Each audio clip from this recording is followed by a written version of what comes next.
बहुत अच्छा लगा। अब बारी है कि अब मैं चाहता हूँ कि 1 मिनट के लिए ब्रेक लीजिए आप।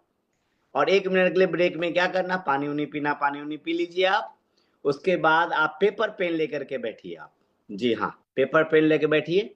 जैसा कि हमने कहा कि अब हेल्थ की बात होगी और हेल्थ की बात हम ऐसे शख्स से करेंगे, हम लोग तो कोई डिग्री वाले नहीं हैं। हम लोग तो डायरेक्ट सेलर हैं, धीरे-धीरे, धीरे-धीरे सीख रहे हैं, तो आज आपको ऐसे शख्स से हम आपके अगले 1 मिनट के बाद हम आपको इंट्रोड्यूस कराने जा रहे हैं, जो कि एक बहुत बड़े पटना के बहुत बड़े डॉक्टर हैं, आईएमएस के है ना, कार्डियोलॉजिस्ट हैं वो। और उनकी डिमांड बहुत हाई है डिमांड, है ना? उनसे मिलने के लिए, सर से मिलने के लिए अपॉइंटमेंट लेने के लिए वो सोचना पड़ता है ये। तो हम बहुत खुशकिस्मत हैं कि उनसे हमें जानने को, सुनने का मौका मिलेगा। तो आप 30 सेकंड का ब्रेक लीजिए, 30 सेकंड के बाद में हम सर को ये करते हैं।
तो आप लोग रेडी? लेकिन मुझे एक चीज़ की अफ़सोस लगता है कि 35 दिन हो गया है और 35 दिन से मैं देख रहा हूँ कि लगातार 150, 60, 70 लोग ही रहते हैं। इसका क्या मतलब हुआ? इसका मतलब हुआ कि आप सेल्फ़िश हैं। आप आप आप ही सिरवा रहे हैं। आप अपने डाउनलाइन को, अपनी टीम को, लोगों को इनवाइट नहीं कर रहे हैं। आप अपनी टीम को इनवाइट कीजिए। अपनी टीम के ज़्यादा से ज़्यादा लोगों को आप लाइए, है ना? तो मैं सीमा मैम, डॉक्टर साहब किस आईडी से आप हैं? आप थोड़ा हैंड रेज़ करेंगे या सीमा मैम के आईडी से हैं? अच्छा सर हैं, 1 मिनट, पहले मैं कोस्ट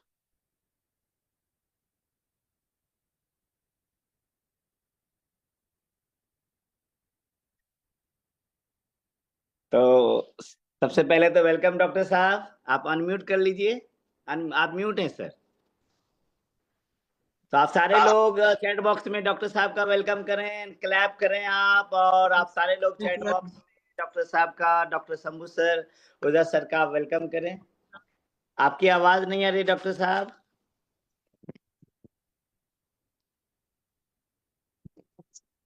हाँ, बोलिए sir. Good morning, sir. Good morning and you are welcome sir. Thank you so much, sir. सबसे पहले तो मैं अपने गुरु, अपने मेंटर राजेश गुप्ता सर, जो कि बिहार के फर्स्ट जीआरडीडी हैं और जिन्होंने स्मैक मेंबर हैं, और हम लोग सारे उन्हीं के फूल के गुलदस्ते हैं। उनको बहुत बहुत धन्यवाद जो हमें इस मॉर्निंग प्लेटफॉर्म पे लाने का एक मौका दिया, हमें आने का मौका दिया। तो बहुत बहुत धन्यवाद sir. Thank you so much sir. Welcome sir. मेरा नाम डॉक्टर शंभू कुमार है। मैं पटना में आईजीएमएस में कार्डियोलॉजी डिपार्टमेंट में डॉक्टर हूं और उसी में पिछले 20-25 साल से कार्यरत हूं। और मैं बहुत सी चीज, क्योंकि तरह तरह के पेशेंट मुझे देखने का मौका मिलता है, जिसमें हार्ट वाले पेशेंट, चूंकि मैं उस डिपार्टमेंट से हूं तो इसीलिए मुझे हार्ट वाले पेशेंट, जो हार्ट अटैक जिनको होता है, वैसे पेशेंट को मुझे देखने का मौका मिलता है। या फिर जो पेशेंट डायबिटिक हैं, जो पेशेंट फिर हाई ब्लड प्रेशर से ग्रसित है, या फिर जिनको स्ट्रोक होता है, उनको भी देखने को मौका मिलता है। और तरह तरह से और ये डे बाय डे ये इंक्रीज करते जाता है, इंक्रीजिंग ट्रेंड में है ये। ऐसा हमें याद है कि पिछले, मैं जब वहाँ लगभग 20-25 साल से हूँ वहाँ पे, पहले हमारा डिपार्टमेंट भी छोटा हुआ करता था, जिसमें 3 लोग 4 लोग ही थे डॉक्टर, और हॉस्पिटल भी उस समय छोटा था। लेकिन पिछले 20 सालों में हॉस्पिटल का भी एक्सपेंशन हुआ। और ऐसा नहीं कि जब हॉस्पिटल का एक्सपेंशन हुआ तो फिर जहाँ कहीं भी कोई भी रिक्वायरमेंट होता है तो हम लोग उसकी तैयारी करते हैं कि उसको कैसे कोप अप करें, कैसे उसको हम लोग बढ़ाएं, जिससे कि हर आदमी को सुविधा मिले। ये देखते देखते 20 सालों में हॉस्पिटल भी बड़ा हो गया, वैसे ही नंबर ऑफ पेशेंट्स भी काफी होते चले गए। ये एक अलार्मिंग बात है। जो पहले हमारे बिहार में 6 मेडिकल कॉलेज हुआ करता था, अभी अभी जोड़ के देखें तो लगभग 12 मेडिकल कॉलेज हैं यहाँ पे। और आगे अभी हमारे माननीय मुख्यमंत्री जी ने जो भी अभी यात्रा में अनाउंस किया है कि हर डिस्ट्रिक्ट में एक मेडिकल कॉलेज होना चाहिए। तो ऐसा हमें क्यों करने की आवश्यकता पड़ रही है, ये सोचने वाली बात है। तो ये सब पे चीज देखने के बाद एक चीज सामने आया कि हमारे लाइफ स्टाइल में जो चेंज हो रहा है, क्या है कि जितने भी पटना में बहुत से नर्सिंग होम हैं, बड़े बड़े हॉस्पिटल हैं, सब हॉस्पिटल ऑलमोस्ट फुल रहते हैं। लोग इतना बीमार क्यों पड़ रहे हैं, इसकी रोकथाम की जरूरत है। इसी इसी इसी कड़ी में मैं कुछ आगे बात करूंगा कि ये ऐसा क्यों होता है। एक जैसे सर ने भी बताया, अभी 2 दिन पहले सुरेखा मैम के प्लेटफॉर्म पे सर ने बताया था कि सारे के पीछे हमारा जो मोटापा है, ओबेसिटी है, जिसके कारण ऐसा सब बीमारी का जड़ है, ये होता है।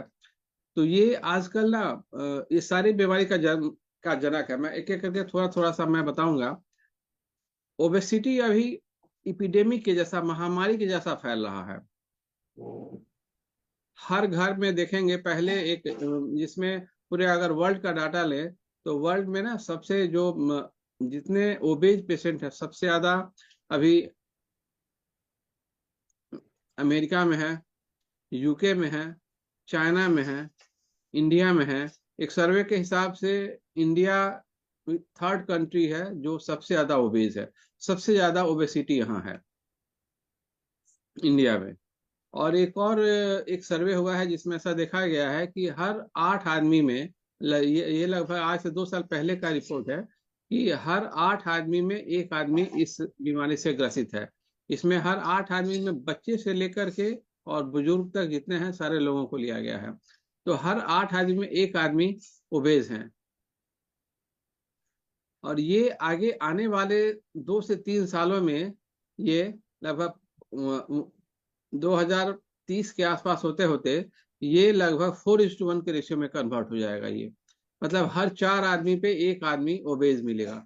इसका मतलब है कि और ये बीमारी बढ़ती ही जाएगी। इसी कड़ी में हमारे माननीय प्रधानमंत्री जी ने, आप लोगों ने सुना होगा मन की बात जो उन्होंने कही थी, और उसमें उन्होंने एक बहुत ही अच्छा ये दिया था कि अपने खान पान और रहन सहन में 10% जो ऑयल यूज करते हैं ना, उस ऑयल को कम करने के लिए। तो ये ऐसा उन्हें करने का क्यों जरूरत पड़ा? अभी हाल में उन्होंने एक देहरादून में भी एक नेशनल गेम्स का ओपनिंग में गए थे, वहां पे उन्होंने भी एक्सरसाइज एरोबिक एक्सरसाइज ओबेसिटी घटाने और अपने खान पान को दुरुस्त रखने के लिए भी उन्होंने काफी जोर दिया। तो ये ऐसा है कि मोटापा जो है, हम लोग सब लोग जानते हैं कि हमारे शरीर में 2 तरीके का फैट होता है। एक तो हमारे एक ठीक स्किन के नीचे होता है, जो कि सबक्यूटेनियस फैट है, जो हम कभी अगर खड़ा होकर के अपने पेट को अगर पकड़े लाइक दिस, अगर तो ये चीज अगर आपके ग्रिप में अगर आता है, ये इसका मतलब है कि सबक्यूटेनियस फैट है ये जो आपके ग्रिप में आता है। तो ये जितना ज्यादा है, ये हमारे शरीर में केवल यहीं पे नहीं होता है, पीठ पे होता है, थाइस पे होता है, कंधे पे होता है, और इस सारे जगह ये बैक पे होता है, हम होता है उसमें। दूसरी तरीके का जो फैट होता है सो विसरल फैट होता है। विसरल फैट का कुछ फायदे भी है, कुछ नुकसान भी हैं।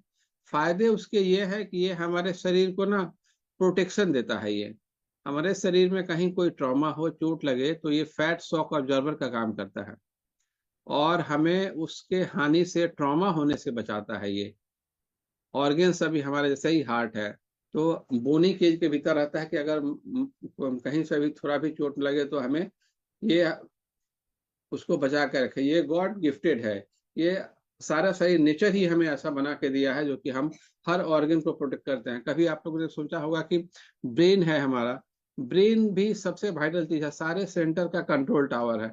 ऐसे हम लोग एयरपोर्ट जाते हैं तो वहां से सारे ट्रेन को, सारे प्लेन को वहीं से कंट्रोल करता है। तो ब्रेन हमारा उतना ही वाइटल पार्ट है। तो ये ब्रेन हमारा बोनी केज में रहता है कि मामूली इंजरी हो, थोड़ा भी अगर जोर से भी चोट लगे तो इसमें फ्रैक्चर ना हो, ट्रॉमा ना हो, ये सब चीज है। तो ये चीज को सुरक्षित रखने के लिए भगवान ने बना के दिया है। लेकिन हमें क्या है कि इसके नुकसान भी हैं। जैसे हमारे शरीर में जब फैट जमा होने लगता है तो कई बार ये हार्ट के बाहर, झिल्ली में, हार्ट के बाहर जमा होने लगता है। हार्ट को सप्लाई करने वाली नली में ये कई बार कोलेस्ट्रॉल का डिपॉजिट्स होने लगता है और छोटे छोटे बम के जैसा, नली में बम के जैसा दिखने लगता है। कहीं से उठ करके उसके उसके नली को छोटा कर देता है लंबे समय के होने के बाद। यही चीज हमारे लीवर पे जब जमा होता है तो लीवर का जो हमारा नॉर्मल आर्किटेक्ट होता है, लीवर का काम हमारा क्या है कि प्योरीफाई करना, हमारे शरीर को डिटॉक्सिफाई करना। हम जो भी खाना खाते हैं तो खाना उसमें फैट भी है, कोलेस्ट्रॉल भी है, कार्बोहाइड्रेट भी है। फैट का जो पाचन होता है हमारा वहीं से शुरुआत होता है। लीवर से एंजाइम्स आते हैं और ये लाइपेज एंजाइम्स होता है। तो ये लाइपेज एंजाइम्स जो फैट को मिल करके पेट में स्मॉल इंटेस्टाइन में एब्जॉर्ब होता है, फिर धीरे धीरे माइसेल्स, छोटा छोटा टुकड़ा को बना करके शरीर में एब्जॉर्ब करता है, लीवर में जा करके वहां पे एक्सेस रहता है, तो ये फिर डिपॉजिट हो जाता है। हम जो भी खाना खाते हैं, चाहे कार्बोहाइड्रेट हो, फैट हो और प्रोटीन हो, यही तीन चीज मेन डाइट रहता है हमारा, जिसमें हमारे खान में हमेशा प्रोटीन का मात्रा सबसे ज्यादा होना चाहिए। 50-60% प्रोटीन का मात्रा होना चाहिए और अराउंड 30-40% कार्ब का मात्रा होना चाहिए और फैट का मात्रा लेस देन 20% होना चाहिए। लेकिन ऐसा है ना कि हम अपने जरूरत से ज्यादा, अगर हम ज्यादा बैठ के रहते हैं, ज्यादा सिटिंग हैबिट है मेरा, ज्यादा ऑफिशियल टेबल वर्क है मेरा, केवल सिटिंग रहते हैं, तो हम कम ऊर्जा खर्च कर पाते हैं। हमारे शरीर में जो भी ये चीज, तीनों चीज एनर्जी देता है, तीनों एक दूसरे के साथ कन्वर्ट हो जाते हैं, तीनों एक दूसरे में कन्वर्ट होते हैं। ऐसा हमारे शरीर का बनावट है जो लीवर में जा करके ये एक दूसरे से कन्वर्ट होकर के, जैसे हमने मान लिया कि आज हम 4000 किलो कैलोरी हमने खाना खाया, जो भी खाना खाते हैं उसका थोड़ा थोड़ा अमाउंट भी सब मिल करके फैट में एनर्जी ज्यादा है, सबसे ज्यादा एनर्जी है फैट में, जो कि 1 ग्राम अगर बर्न करता है तो 9 किलो कैलोरी के आसपास एनर्जी देता है। वहीं कार्ब और प्रोटीन जो है सो 1 ग्राम बर्न होता है तो उसमें लगभग 3.2 के आसपास किलो कैलोरी एनर्जी देता है। तो जो भी एक्स्ट्रा एनर्जी रहता है, अगर हम खर्च नहीं करते हैं तो ये हमारे शरीर में स्टोर हाउस के जैसा जमा होते रहता है, चाहे हमारे लीवर पे हो, चाहे हमारे एब्डोमिनल ओबेसिटी जो भीतर में भिसरा है, जहाँ पे गट गट होता है ना, पेरिटोनियम के भीतर में, वहां पे डिपॉजिट हो जाता है। तो ये हमारे दोनों लेयर में फैट, विसरल फैट के रूप में जमा होता है, जो कि हम कभी गौर करें तो हमारा फैट का बेली, पेट का बेली निकला रहता है, ये निकला रहता है। तो ये सब डिपॉजिट्स होने के कारण ही होता है, सब एक दूसरे में कन्वर्ट होते हैं। ये हमें मेजर करने का, कैसे हम अपने को स्वस्थ रखें, उसका 2-3 पैरामीटर है। एक तो है कि हम प्रोटीन का मात्रा, सीरम एल्बुमिन का जो परसेंटेज हम लोग देखते हैं, ये हमारा हेल्दी होने का मार्कर है। अगर आप ध्यान दिए होइएगा, पहले, आजकल तो नहीं होते हैं, पहले बच्चे में, छोटे छोटे बच्चे में जब पोवर्टी ज्यादा होता था तो उसमें लोग केवल कार्ब खाते थे, केवल कार्बोहाइड्रेट चावल खाते थे गाँव में। तो जिसके कारण से प्रोटीन की कमी होने से, प्रोटीन न्यूट्रिशन, माल न्यूट्रिशन बोलते थे, जिसके कारण बच्चे का पेट बड़ा बड़ा निकल जाता था और स्किन बहुत पतला पतला, स्किन के नीचे का जो लेयर्स रहता है सो बहुत झूल जाता था। तो उसके कारण से प्रोटीन एनर्जी माल न्यूट्रिशन होता था। तो एक सीरम एल्बुमिन जो है ये हेल्दी होने का एक मार्कर है।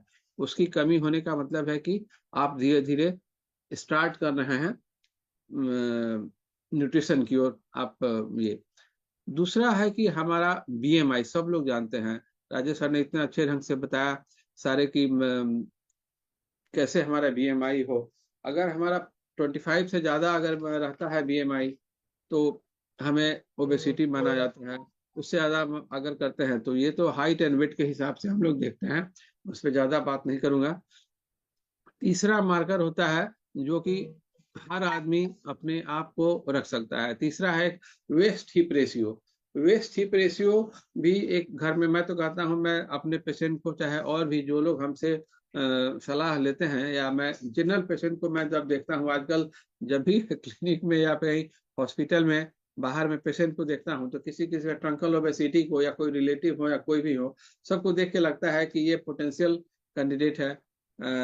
इनको समझाने की जरूरत है, इनको बताने की जरूरत है कि आगे अपने अपने अपने शरीर कैसे स्वस्थ रख सकते हैं। उसके लिए सबसे आसान तरीका होता है कि आप घर में आप मेजरिंग टेप रखें और वेस्ट हिप रेशियो रखें।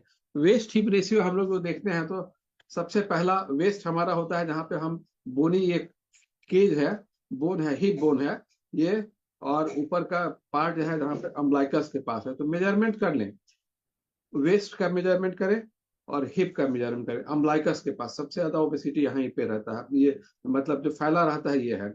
दोनों का जो रेशियो है, नीचे का रेशियो और ऊपर के रेशियो में, दोनों का जो रेशियो है, सो ये 0.95 मेल के लिए हेल्दी होता है, 0.95, और फीमेल्स के लिए 0.80 है, ये नॉर्मल है, ये नॉर्मल रेंज है ये। तो इससे आप डेली मेजर कर सकते हैं आप अपने आप को। अगर यही रेशियो बढ़ करके अगर 0.9 से 1 हो जाता है तो आप माइल्ड रिस्क में हैं, आपको तरह तरह की बीमारी होने की संभावना बढ़ जाती है आपकी। अगर वही रेशियो अगर 1 से ज्यादा हो जाए, 1 से अगर ज्यादा हो जाए, इसका मतलब है कि आप हाई रिस्क में हैं। हाई रिस्क में होने के कारण अभी मैं बताऊंगा 8-10 बीमारी ऐसे हैं जो बिन बुलाए मेहमान हैं। ये जब आप अपने आप को ध्यान नहीं देंगे तो ये बिन बुलाए मेहमान की तरह आपके यहाँ आ धमकेंगे। तो हमें इससे बचना है। फीमेल्स के लिए यही है, 0.88 का रेशियो होना चाहिए। अच्छा, मैं अभी बताता हूँ, एक सेकंड में। पहले बता लीजिए सर, तब उसको बताइएगा। अभी चैट बॉक्स पे ध्यान नहीं देना सर। जी जी। तो इसमें 0.8 फीमेल्स के लिए है रेशियो, और यही 0.81 से 0.5 का जो रेशियो है माइल्ड है, और उससे ऊपर अगर मेजर करते हैं तो ये फिर रिस्क में, माइल्ड रिस्क से मॉडरेट रिस्क में आता है।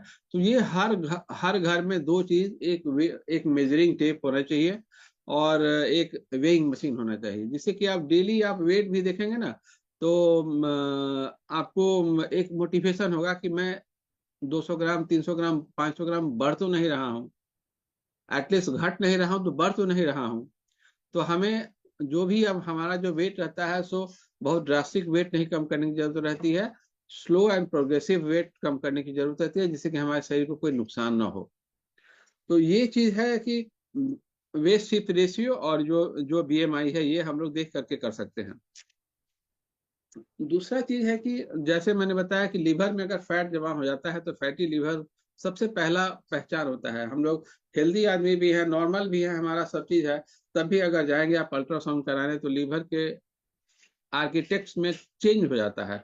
उसका जो भी फाइन ग्रेन्यूल्स जो दिखता है अल्ट्रासाउंड के रेज में, सो मोटा मोटा दिखता है, बड़ा बड़ा दिखता है, तो ये फैट के कारण होता है। और यही धुंधला पड़ते जाता है। जैसे किसी आप पेन को अगर आप किसी पेज को बाहर छोड़ दिए तो पहला 2 दिन, पहला 1 हफ्ता अगर आप साफ नहीं करेंगे तो हल्का वो सब बुरादा रहेगा, गंदा दिखेगा। फिर अगर आप नहीं साफ करेंगे कुछ दिन के बाद तो मोटा मोटा बुरादा दिखने लगता है। वैसे ही लीवर का आप जो आर्किटेक्ट होता है, जब अल्ट्रासाउंड में देखते हैं तो वैसे ही दिखता है, बड़ा बड़ा। तो ये क्या है कि हमें पहले तो पता नहीं चलता है, लेकिन आगे आने वाले 15 से 20 साल में ऐसे देखने को मिलता है कि ये पेशेंट, ऐसे पेशेंट लिवर सिरोसिस में कन्वर्ट हो जाते हैं। हाई रिस्क चांस है ये कन्वर्ट होने का। तो उसके बाद फिर वन वे ट्रैफिक है ये, नंबर 1 चीज। जब तक liver stage, fatty liver 1 2 3, stage 3 के पहले तक का जो स्टेज रहता है सो वन वे है। और 2 से ऊपर जाने के बाद से फिर बहुत मुश्किल होता है, कम करना भी मुश्किल होता है, और वो भी कम नहीं होता है, क्योंकि सेल्स में जब फैट जमा हो जाएंगे ना, कैसे हम लोग चावल गेहूं लाते हैं घर में, अगर ऐसा समझे कि अगर चावल गेहूं जो हम लोग ला रहे हैं अनाज, उसमें कंकर पत्थर भी अगर मिला हो, और वैसे ही हमें अपने आप को लेके चलना चाहिए, वैसे ही खाने को हो मिले तो कैसा लगेगा हमें। तो ये फैट जा करके सेल्स के आर्किटेक्ट्स को बदल देता है, और यही बाद में जाके लीवर सिरोसिस में कन्वर्ट हो जाता है, जो कि हमें बाद में फिर पेट में पानी होना, पैर में सूजन होना, भूख कम लगना, मुंह से कभी कभी, क्योंकि इसोफेजियल वेरिक्स हो जाता है तो उल्टी में ब्लड आना या स्टूल में ब्लड आना सब होता है, तो हम पहली बार जाते हैं देखने। तो ये चीज है कि एक तो ये हुआ। दूसरा, मोटापा ऐसा चीज है जो हमें 1 से 10 बीमारी को जन्म देता है। हम लोग जब, कोई भी आदमी, जैसे कोई 30 35 साल का अगर कोई आदमी आता है और कहता है कि हमें चेस्ट पेन है, तो हम क्या कहते हैं कि हमें लगता है कि ऐसा उसको ऐसा बीमारी, अभी कोई कार्डियक पेशेंट नहीं हो, कोई प्रॉब्लम नहीं होना चाहिए। तो हम लोग उसका रिस्क फैक्टर्स पे ध्यान देते हैं, जो रिस्क फैक्टर हम लोग मॉडिफाई कर सकते हैं, जिसमें हमारा एक तो है कि ब्लड प्रेशर है कि नहीं है, मेजर करते हैं। ब्लड शुगर करवाते हैं तो उसमें देखते हैं कि डायबिटीज है कि नहीं है। अगर फास्टिंग में किसी का ब्लड शुगर 126 से कम है, 110 से 126 के बीच में है, तो इसका मतलब है कि प्री डायबिटिक है। और 100 200 के नीचे है खाना खाने के पहले, तो नॉर्मल है। 160 से 200 के रेंज में है तो प्री डायबिटिक है। और जैसे ही 200 खाना खाने के बाद या ग्लूकोज पीने के 75 ग्राम ग्लूकोज के बाद 2 घंटे के बाद जो ब्लड शुगर करते हैं, तो अगर 200 ग्रस से ज्यादा अगर हो गया, इसका मतलब है कि आप डायबिटिक हो गया। और प्री डायबिटिक का भी जो डिफिनीशन है, प्री डायबिटिक को भी अगले आने वाले में अगर आप अपने सेहत पे ध्यान नहीं देंगे, तो 3 साल 4 साल में फिर वो आप डायबिटिक रेंज में आ जाएंगे, तो आपको दवा खाने की जरूरत ही पड़ेगी। कई बार ऐसा भी देखने को मिलता है कि जो डायबिटिक पेशेंट है, वो ऑलरेडी लगभग 30 से 40% जब उनको तब पता चलता है डायबिटीज के बारे में, जब ये ऑलरेडी उनको पेरिफेरल न्यूरोपैथी हो जाता है। पेरिफेरल पर ये न्यूरोपैथी का मतलब होता है ना कि पैर में जो नस सब है ना, नस सब में झंझनाहट शुरू हो जाती है, सुनापन होने लगता है उसमें, या हाथ में सुनापन होने लगता है, या फिर पेशाब से प्रोटीन जाने लगता है, या फिर आंख की रोशनी कम होने लगती है, या फिर कैटरेक्ट अर्ली एज में आ जाता है, तब पता चलता है जो हमको डायबिटीज भी है, जब डॉक्टर के पास जाते हैं तब। तो इसीलिए कहा जाता है कि आप अपना साल में कम से कम 2 बार जरूर हेल्थ चेकअप करावें। इसी में फिर हमारा तीसरा कर, जैसे डायबिटीज है, तो डायबिटीज हुआ, ब्लड प्रेशर हुआ, इसके साथ साथ स्लीप एपनिया बोलते हैं एक। स्लीप एपनिया बोलते हैं जो हमारे शरीर, जो हम रात में सोते हैं, कभी ध्यान देंगे कि सांस की नली हमारी, ऐसे फैट का डिपोजिशन सब जगह होता है ना, तो उससे ही फैट डिपोजिशन होने से सांस की नली में फैट डिपोजिट हो जाता है, जिससे उसका उसका ल्यूमेन छोटा हो जाता है। और जब हम रात में सोते हैं तो टंग फॉल कर जाता है और सांस की नली ब्लॉक हो जाती है, और हम रात में खर्राटा लेते हैं। खर्राटा लेते हैं तो कई बार आप लोग ऐसा भी किसी दूसरे आदमी को, जो हेल्दी आदमी है, कभी वॉच किए होंगे, तो खर्राटा आदमी लेते लेते, खर्राटा लेता है, बीच में खूब तेजी से लिया, फिर शरीर में जब कार्डियक साइड वॉश आउट हो जाता है, फिर सांस लेना रुक जाता है। एपनिक स्पेल बोलते हैं, एपनिया। सांस रुक जाता है, फिर जितना देर सांस रुका रहता है आदमी निर्जीव की तरह पड़ा रहता है। फिर 3 4 5 सेकंड, 7 सेकंड के बाद से फिर सांस लेना शुरू करता है। फिर धीरे धीरे बढ़ते बढ़ते बढ़ते बढ़ते बढ़ते जितना शरीर में कार्बन डाइऑक्साइड जमा है, तो फिर वॉश आउट हो जाता है, ऑक्सीजन भर जाता है। फिर आदमी ऊपर, ब्रेन उसको कहता है कि ठीक है, ऑक्सीजन सारा CO2 निकल गया है, ऑक्सीजन लेवल बढ़ गया है, तो फिर धीरे धीरे धीरे सांस कम लेता है, फिर सांस रुक जाता है। ये एपनिया और हाइपोपनिया का जो स्पेल है ये रात भर चलते रहता है। और जो आदमी को ऐसे खर्राटा आते हैं, ऐसे आदमी का नींद कभी पूरा नहीं होता है। ये रात में हमेशा उठ बैठ, जैसे ही सांस रुकता है तो ब्रेन को सिग्नल जाता है कि अब इसको जगा देना है। तब क्या होता है ना कि अपने से हाथ पैर आदमी दाएं बाएं मोड़ता है, उसको पता नहीं रहता है, दाएं बाएं दिया, करवट बदला, फिर जैसे ही थोड़ा सा पोस्चर चेंज होता है सांस लेना शुरू कर देता है। ये साइकिल चलते रहता है। ऐसा मरीज ना, ये ऐसे मरीज जो होते हैं सो दिन में कभी फ्रेश नहीं फील होगा इनको। दिन में हमेशा जहाँ बैठेंगे वहीं पे नींद आएगी, देह भारी लगेगा, और हमेशा उनको लगेगा कि नींद दिन भर आते रहता है और दिन में काम करने में मन नहीं लगता है। तो हमें इन दो चीजों से, ऐसे ही डायबिटीज जब हमारे पैंक्रियाज के पास जमा होने लगता है फैट, तो जिसके कारण से आइलेट लॉन्गर सेल से बीटा सेल जहाँ से निकलता है, उससे फैट का मात्रा ज्यादा हो जाता है, तो फिर वो डायबिटीज हो जाता है। उसको फिर हम कम करते हैं तो फिर कम हो जाता है। तो ऐसे ही डायबिटीज हुआ, ब्लड प्रेशर हुआ, हार्ट अटैक का इंसिडेंस बढ़ जाता है। डायबिटिक होने के बाद ये सारा मेटाबॉलिक डिजीज है, और डायबिटीज होने के बाद हार्ट अटैक का इंसिडेंस डबल हो जाता है। वैसे ही ब्रेन स्ट्रोक होने का ये डबल हो जाता है। तो जब कभी ऐसा हो तो हमें हार्ट अटैक के पहले, आजकल पहले हार्ट अटैक का जो ये होता था, जो हम लोग देखने को मिलता था, 40 साल 50 साल के लोगों में, लेकिन आजकल 25 साल के बच्चे में भी देखने को मिलता है। एडल्ट में 25 साल 30 साल में यंग पेशेंट में आदमी हार्ट अटैक लेकर के आता है। कुछ तो फैमिली का रहता है, और दूसरा रहता है कि भाई उस खान पान रहन सहन। तो जितना भी पैकेज्ड फूड ये सब जो आता है, चाहे बेक्ड फूड आता है, जिसमें अनसेचुरेटेड फैट का मात्रा ज्यादा रहता है, जिसके कारण से ये सब बीमारी होती है। और एक दिन में होता नहीं है, ये लंबे समय तक यूज करने के बाद होता है ये सब चीज। तो ये ओबेसिटी होने से high blood pressure, diabetes, heart attack और स्लीप एपनिया सिंड्रोम, जैसे जैसे आपका वेट बढ़ेगा तो आगे आप जैसे जैसे आप बड़े होंगे तो दोनों घुटना में दर्द होने लगता है, दोनों घुटना में ऑस्टियोआर्थराइटिस हो जाता है।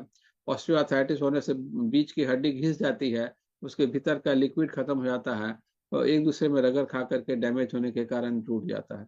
तो हमें इसमें अपने अपने जोर को ही बचाना है। ये तभी होगा जब हम वेट कम करेंगे, तभी ये कम होगा। अब ऐसे में हमें क्या है ना कि इसके अलावा आदमी को डिप्रेशन होने लगता है, और क्योंकि एक्टिविटी कम हो जाती है, आदमी बाहर कम निकलता है, लोगों से मिलना जुलना कम हो जाता है, घर में रहेंगे तो और भूख लगेगी। तो इस तरीके से करते करते उसका बीएमआई भी घट जाता है, माने खर्च करने की क्षमता घट जाता है। तो ऐसे में फिर उसको और बीमारी बढ़ती है। तो हम लोगों ने जैसे से ये देखते हैं, तो इस तरीके से हमें अपने को कैसे स्वस्थ रहना है उस पर हम लोग अब बात करेंगे। जैसे अगर सिंपल, अगर हमें ब्लड प्रेशर, अगर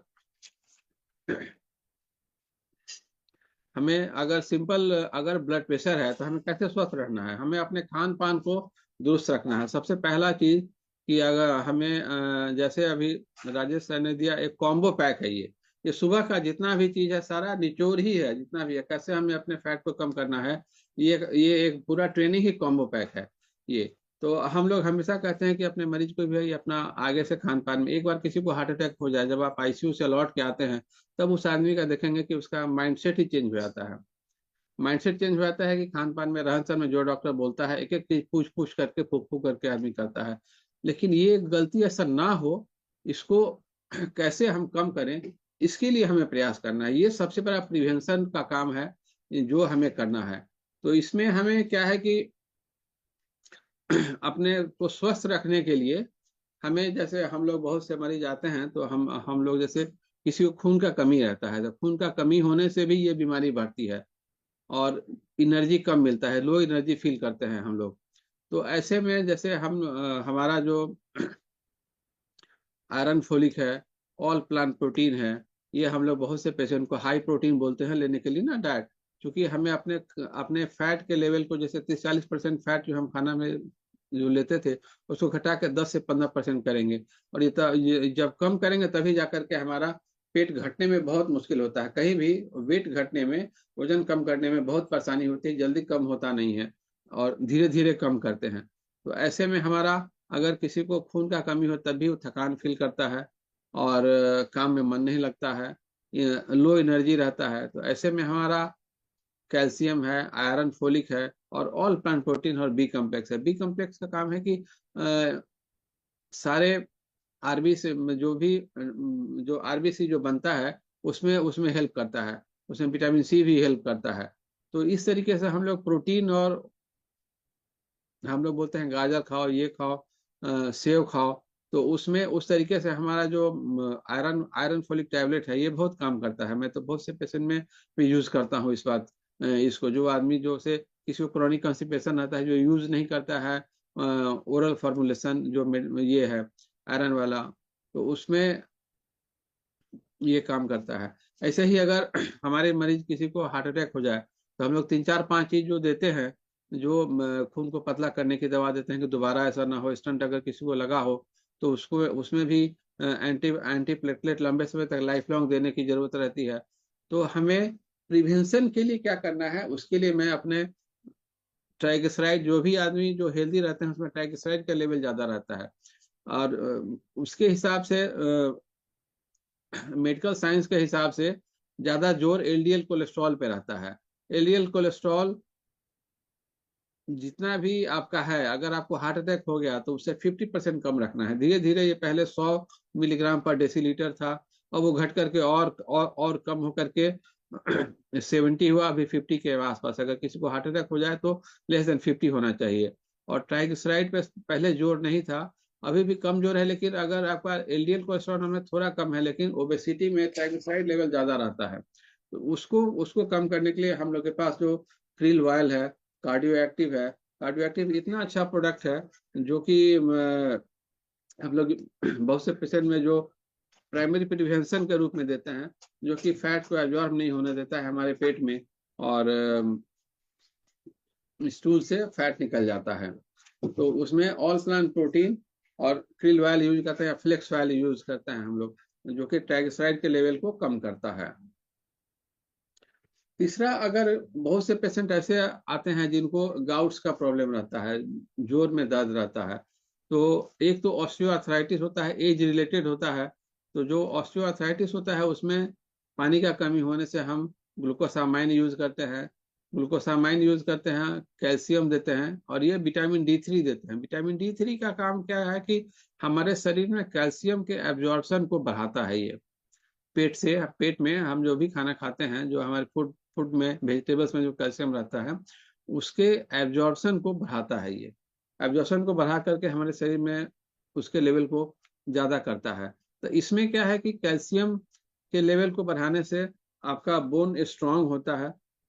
आपका हमें अपना बोन वेट बढ़ाना है, और फैट का वेट कम करना रहता है हमें। तो ये जैसे वेट भी मेंटेन है, इसीलिए हम लोग हमेशा कहते हैं कि वेट जब भी अभी कोई भी आदमी चाहता है तो प्रोटीन का लेवल ज्यादा रखे, फैट का लेवल कम रखे, और बोनी वेट ज्यादा बढ़ाते हैं हम लोग। जिससे कि ओल्ड एज आते आते बहुत सा है कि थोड़ा सा ट्रॉमा हुआ, नहीं कि फ्रैक्चर हो जाता है।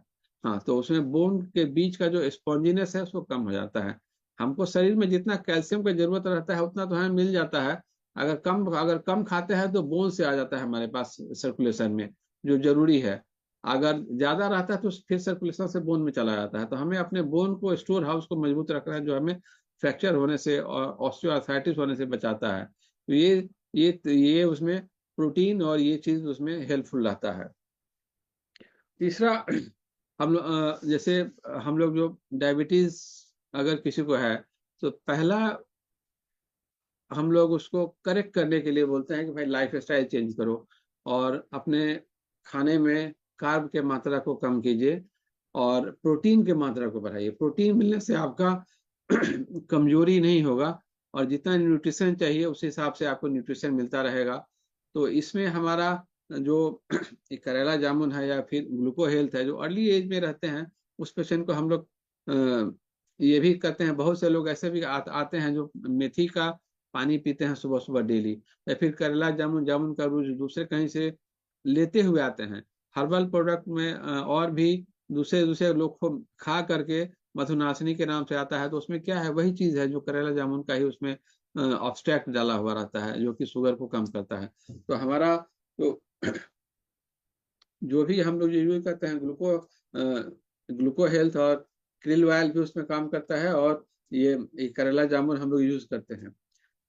तीसरा, अगर फैटी लीवर आता है, लीवर की चर्बी को कम करने के सबसे पहले कहा जाता है कि एरोबिक एक्सरसाइज करें, खाने में फैट का मात्रा कम करें और प्रोटीन का मात्रा बढ़ावें, और इसमें डिटॉक्सिफाई करें। जो भी इम्प्योरिटीज रहता है तो हमारा डिटॉक्स और कार्डियो एक्टिव है, इस काम के लिए बहुत ही अच्छा है, जो कि इम्प्योरिटीज को एब्जॉर्ब ही नहीं होने देता है, फैटी पार्ट को एब्जॉर्ब ही नहीं होने देता है, फिर से निकल जाता है और हेल्दी चीज को एब्जॉर्ब करके ले जाता है, तो लीवर पे जोर कम पड़ता है। फिर धीरे धीरे वहां से अपने आप गंदगी हटने लगती है और फिर लीवर का जो आर्किटेक्ट है वो भी साफ होने लगता है। ऐसे ही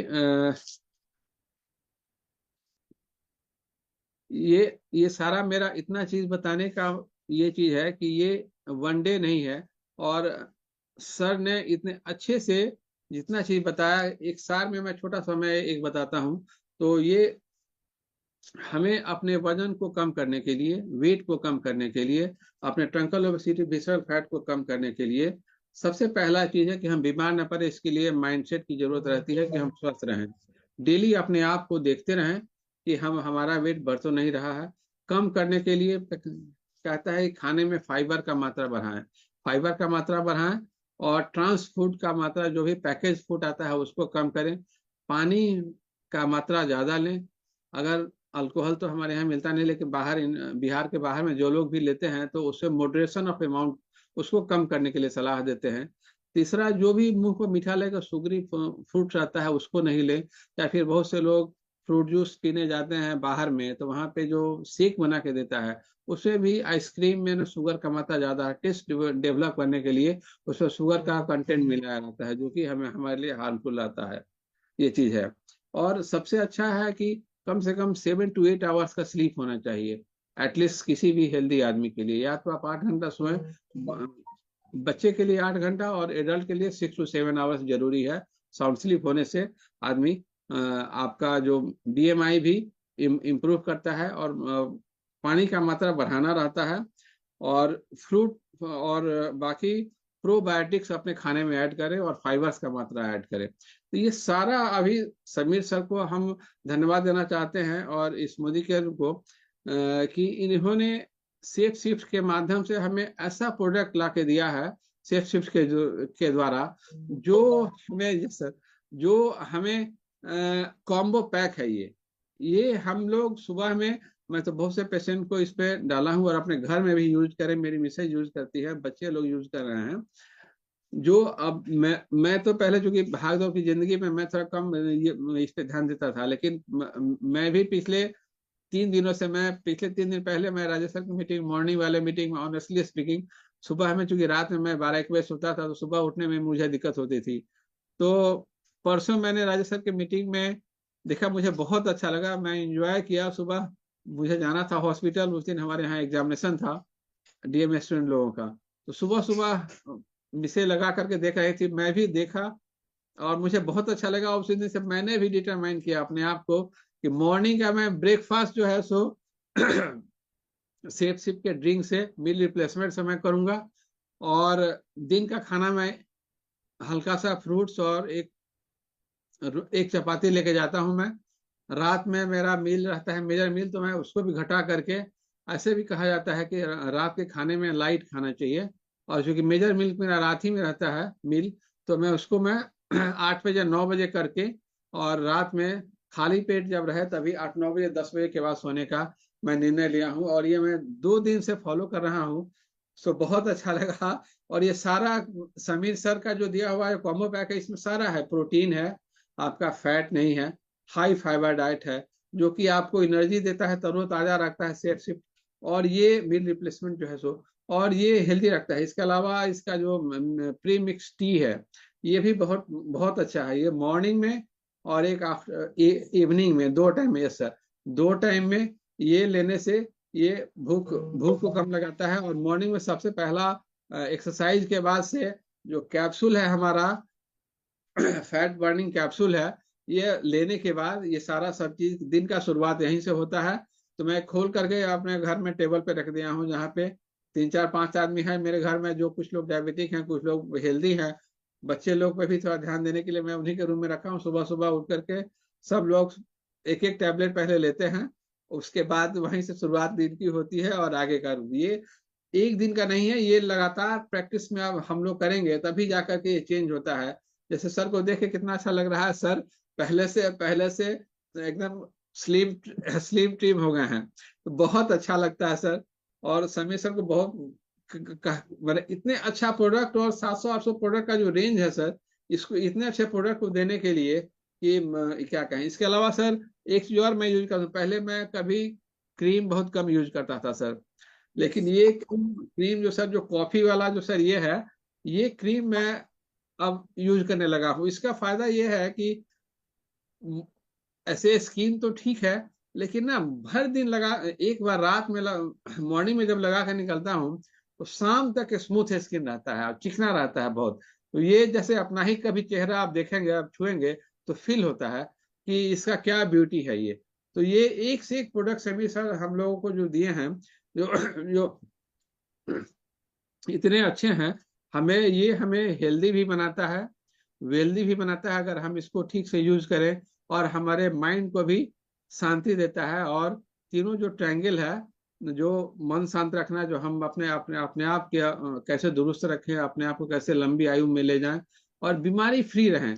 अगर हम कई बार हम एक बार मैं गया था सर, चाइना गया था sir, great wall of China में जब ऊपर में जब जाते हैं तो ऊपर तो रोपवे से ले आता है, लेकिन जहाँ गाड़ी से, जहाँ बस से छोड़ता है सर, बस से छोड़ने के बाद वहाँ स्लोप बना हुआ है, उसके बाद उसका रोपवे है। तो रोपवे तक जाने में हमको भी दिक्कत हुआ और मेरा जो लड़का था उसको भी दिक्कत हुआ, दोनों को चलने में दिक्कत हुआ। उसी दिन मैं रियलाइज किया कि कितना जरूरी है, जब तक आपका हाथ और पाँव चल रहा है, शरीर स्वस्थ है, तभी आप घूम सकते हैं।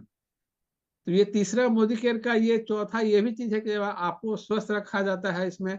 स्वस्थ रख के आगे आपको घूमने का साल में एक बार या 2 बार ऑफर मिलता है, ये अपना कहीं ना कहीं घूमने जाइए। और जब आप घूमने जाए तो हमेशा अपने को स्वस्थ स्वस्थ वे में जाए कि आप लंबे समय तक इसको एंजॉय कर सके। इसी के साथ सर बहुत बहुत थैंक यू सर, जो हमें इस प्लेटफॉर्म पे मौका दिया sir. Thank you thank so you much. So much, thank you so much doctor साहब। आपने इतनी अच्छी, मतलब मैंने तो उम्मीद नहीं किया था कि इतना बढ़िया। क्योंकि मैं एज ए जब भी आपसे ज्यादा बात करता हूँ तो पेशेंट के बारे में डिस्कस करता हूँ, या ये क्योंकि बहुत कम डॉक्टर होते हैं ऐसे, क्योंकि वो नॉलेज होना अलग चीज है और वे ऑफ प्रेजेंटेशन। तो आपने जो वे ऑफ प्रेजेंटेशन आज दिया सर, मेरी आवाज आ रही है ना? यस तो सर। है ना, तो ये इतना शानदार था सर, मैं तो 3-4 पेज एकदम से नोट बना लिया। और मेरा मन नहीं भरा कि मैं, मुझे लगता है कि आपको सुनते चलो, ये टाइम टाइम ही ना खत्म हो। इतना बढ़िया आपने जानकारी दिया सर कि